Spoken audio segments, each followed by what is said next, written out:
भगवत गीता सार अध्याय 3। भगवत गीता अध्याय 3 श्लोक 1 से 2।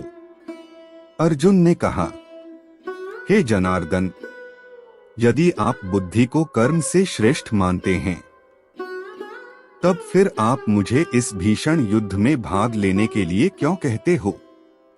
आपके अनेकार्थक उपदेशों से मेरी बुद्धि भ्रमित हो गई है।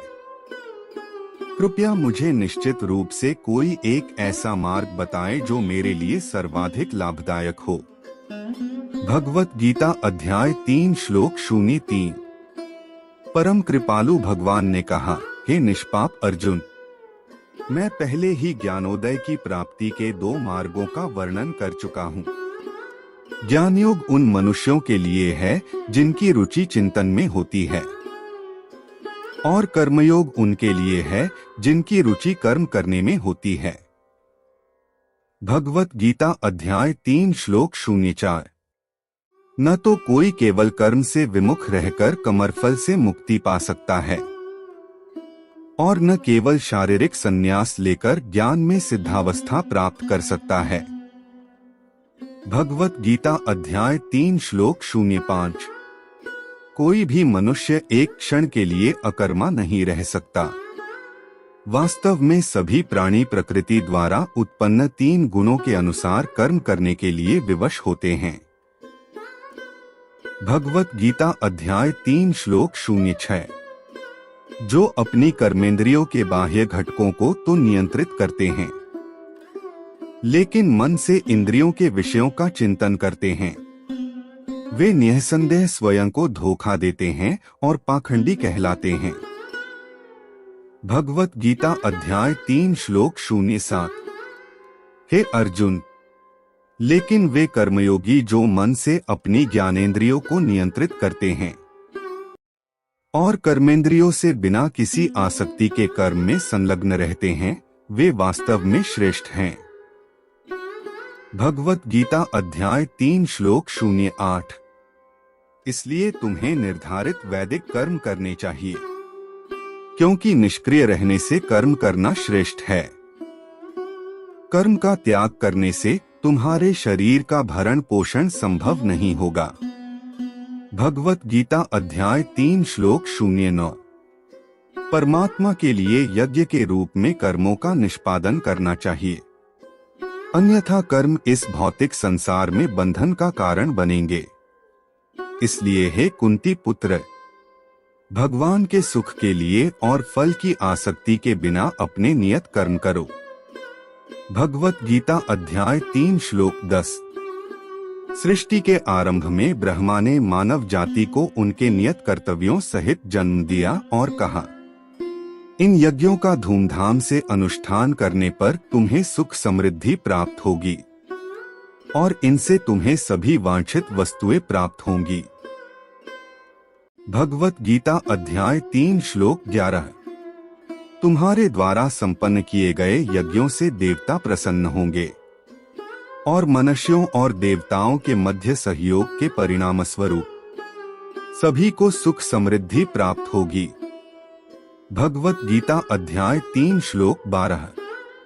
तुम्हारे द्वारा संपन्न यज्ञों से प्रसन्न होकर देवता जीवन निर्वाह के लिए वांछित आवश्यक वस्तुएं प्रदान करेंगे, किंतु जो प्राप्त उपहारों को उनको अर्पित किए बिना भोगते हैं, वे वास्तव में चोर हैं। भगवत गीता अध्याय 3 श्लोक 13। आध्यात्मिक मनोवृत्ति वाले जो भक्त पहले यज्ञ में अर्पित करने के पश्चात भोजन ग्रहण करते हैं, वे सभी प्रकार के पापों से मुक्त हो जाते हैं, किंतु जो अपनी इंद्रिय तृप्ति के लिए भोजन बनाते हैं, वे वास्तव में पाप अर्जित करते हैं। भगवत गीता अध्याय 3 श्लोक 14। सभी लोग अन्न पर निर्भर हैं, और अन्न वर्षा से उत्पन्न होता है। वर्षा यज्ञ का अनुष्ठान करने से होती है, और यज्ञ निर्धारित कर्मों का पालन करने से संपन्न होता है। भगवत गीता अध्याय 3 श्लोक 15। वेदों में सभी जीवों के लिए कर्म निश्चित किए गए हैं। और वेद परब्रह्म भगवान से प्रकट हुए हैं। परिणाम स्वरूप सर्वव्यापक भगवान सभी यज्ञ कर्मों में नित्य व्याप्त रहते हैं। भगवत गीता अध्याय 3 श्लोक 16।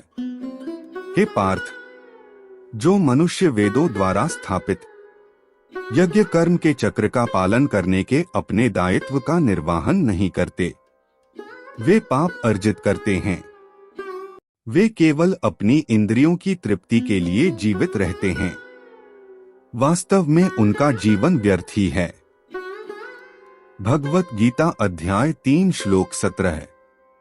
लेकिन जो मनुष्य आत्मानंद में स्थित रहते हैं तथा जो प्रबुद्ध और पूर्णतया आत्म संतुष्ट होते हैं, उनके लिए कोई नियत कर्तव्य नहीं होता। भगवत गीता अध्याय 3 श्लोक 18। ऐसी आत्मलीन आत्माओं को अपने कर्तव्य का पालन करने या उनसे विमुख होने से कुछ पाना या खोना नहीं होता, और न ही उन्हें अपनी निजी आवश्यकताओं की पूर्ति के लिए अन्य जीवों पर निर्भर रहने की आवश्यकता होती है। भगवत गीता अध्याय 3 श्लोक 19। आत्म आसक्ति का त्याग कर अपने कार्य को कर्तव्य समझकर फल की आसक्ति के बिना निरंतर कर्म करने से ही किसी को परमात्मा की प्राप्ति होती है। भगवत गीता अध्याय 3 श्लोक 20 से 21।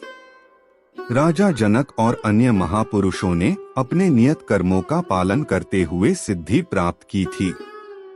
इसलिए तुम्हें भी अपने कर्तव्यों का निर्वहन करते हुए समाज के कल्याण के लिए अनुकरणीय उदाहरण प्रस्तुत करना चाहिए। महापुरुष जो भी कर्म करते हैं, सामान्य जन उनका पालन करते हैं। वे जो भी आदर्श स्थापित करते हैं, सारा संसार उनका अनुसरण करता है। भगवत गीता अध्याय 3 श्लोक 22। हे पार्थ, समस्त तीनों लोकों में मेरे लिए कोई कर्म निश्चित नहीं है, न ही मुझे किसी पदार्थ का अभाव है और न ही मुझ में कुछ पाने की अपेक्षा है। फिर भी मैं निश्चित कर्म करता हूँ। भगवत गीता अध्याय 3 श्लोक 23। यदि मैं सावधानी पूर्वक नियत कर्म नहीं करता तो हे पार्थ, सभी लोगों ने निश्चित रूप से सभी प्रकार से मेरे मार्ग का ही अनुसरण किया होता। भगवत गीता अध्याय 3 श्लोक 24। यदि मैं अपने निर्धारित कर्म नहीं करता तब ये सभी लोग नष्ट हो जाते और मैं संसार में उत्पन्न होने वाली अराजकता के लिए उत्तरदायी होता और इस प्रकार से मानव जाति की शांति का विनाश करने वाला कहलाता। भगवत गीता अध्याय 3 श्लोक 25। हे भरतवंशी, जैसे अज्ञानी लोग फल की आसक्ति की कामना से कर्म करते हैं, उसी प्रकार बुद्धिमान मनुष्यों को लोगों को उचित मार्ग की ओर चलने के लिए प्रेरित करने हेतु अनासक्त रहकर कर्म करना चाहिए। भगवत गीता अध्याय 3 श्लोक 26। ज्ञानवान मनुष्यों को चाहिए कि वे अज्ञानी लोगों को जिनकी आसक्ति सकाम कर्म करने में रहती है, उन्हें कर्म करने से रोककर उनकी बुद्धि में मतभेद उत्पन्न न करें, अपितु स्वयं ज्ञान युक्त होकर अपने कार्य करते हुए उन अज्ञानी लोगों को भी अपने नियत कर्म करने के लिए प्रेरित करना चाहिए। भगवत गीता अध्याय 3 श्लोक 27। जीवात्मा देह के मिथ्या ज्ञान के कारण स्वयं को अपने सभी कर्मों का कर्ता समझती है। यद्यपि विश्व के सभी कार्य प्रकृति के 3 गुणों के अंतर्गत संपन्न होते हैं, लेकिन अहंकारवश। भगवत गीता अध्याय 3 श्लोक 28। हे महाबाहु अर्जुन, तत्वज्ञानी आत्मा की पहचान गुणों और कर्मों से भिन्न करते हैं।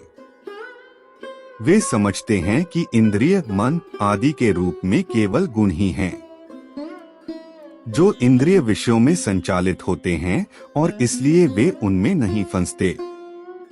भगवत गीता अध्याय 3 श्लोक 29। वे मनुष्य जो प्रकृति के गुणों के प्रभाव से मोहित होकर फल प्राप्ति की कामना के साथ अपने कर्म करते हैं।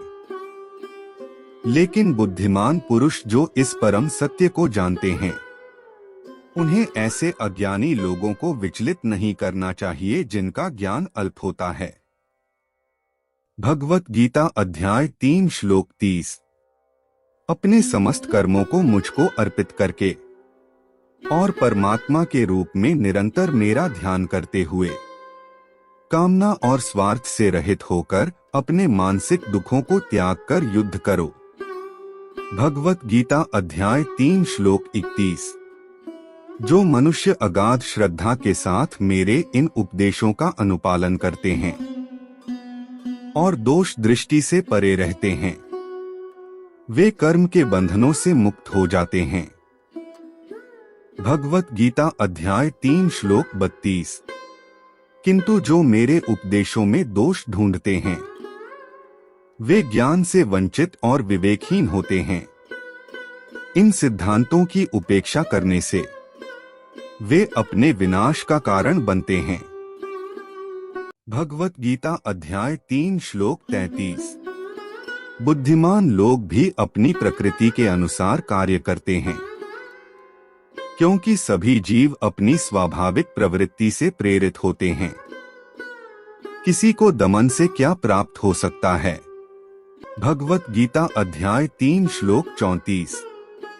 इंद्रियों का इंद्रिय विषयों के साथ स्वाभाविक रूप से राग और द्वेष होता है, किंतु मनुष्य को इनके वशीभूत नहीं होना चाहिए, क्योंकि ये आत्म कल्याण के मार्ग के अवरोधक और शत्रु हैं। भगवत गीता अध्याय 3 श्लोक 35। अपने नियत कार्यों को दोष युक्त संपन्न करना अन्य के निश्चित कार्यों को समुचित ढंग से करने से कहीं अधिक श्रेष्ठ होता है। वास्तव में अपने कर्तव्य का पालन करते हुए मरना दूसरों के जोखिम से युक्त भयावह मार्ग का अनुसरण करने से श्रेयस्कर होता है। भगवत गीता अध्याय 3 श्लोक 36। अर्जुन ने कहा, हे वृषणवंशी श्री कृष्ण, इच्छा न होते हुए भी मनुष्य पापजन्य कर्मों की ओर क्यों प्रवृत्त होता है? ऐसा प्रतीत होता है कि उसे बलपूर्वक पाप कर्मों में लगाया जाता है। भगवत गीता अध्याय 3 श्लोक 37।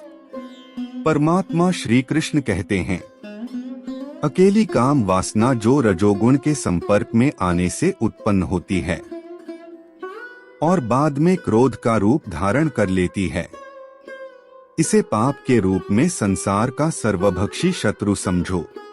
भगवत गीता अध्याय 3 श्लोक 38। जैसे अग्नि धुएं से ढकी रहती है, दर्पण धूल से आवृत रहता है तथा भ्रूण गर्भाशय से अप्रकट रहता है, उसी प्रकार से कामनाओं के कारण मनुष्य के ज्ञान पर आवरण पड़ा रहता है। भगवत गीता अध्याय 3 श्लोक 39। हे कुंती पुत्र, इस प्रकार ज्ञानी पुरुष का ज्ञान भी अतृप्त कामना रूपी नित्य शत्रु से आच्छादित रहता है, जो कभी संतुष्ट नहीं होता और अग्नि के समान जलता रहता है। भगवत गीता अध्याय 3 श्लोक 40। इंद्रिय, मन और बुद्धि को कामना की प्रजन भूमि कहा जाता है, जिनके द्वारा यह मनुष्य के ज्ञान को आच्छादित कर लेती है और देहधारियों को मोहित करती है। भगवत गीता अध्याय 3 श्लोक 41। इसलिए हे भरतवंशियों में श्रेष्ठ, प्रारंभ से ही इन इंद्रियों को नियंत्रण में रखकर कामना रूपी शत्रु का वध कर डालो, जो पाप का मूर्त रूप तथा ज्ञान और आत्मबोध का विनाशक है। भगवत गीता अध्याय 3 श्लोक 42। इंद्रियां स्थूल शरीर से श्रेष्ठ हैं और इंद्रियों से उत्तम मन, मन से श्रेष्ठ बुद्धि और आत्मा बुद्धि से भी परे हैं। भगवत गीता अध्याय 3 श्लोक 43। इस प्रकार हे महाबाहु, आत्मा को लौकिक बुद्धि से श्रेष्ठ जानकर अपनी इंद्रिय मन और बुद्धि पर संयम रखो और आत्मज्ञान द्वारा कामरूपी दुर्जय शत्रु का दमन करो।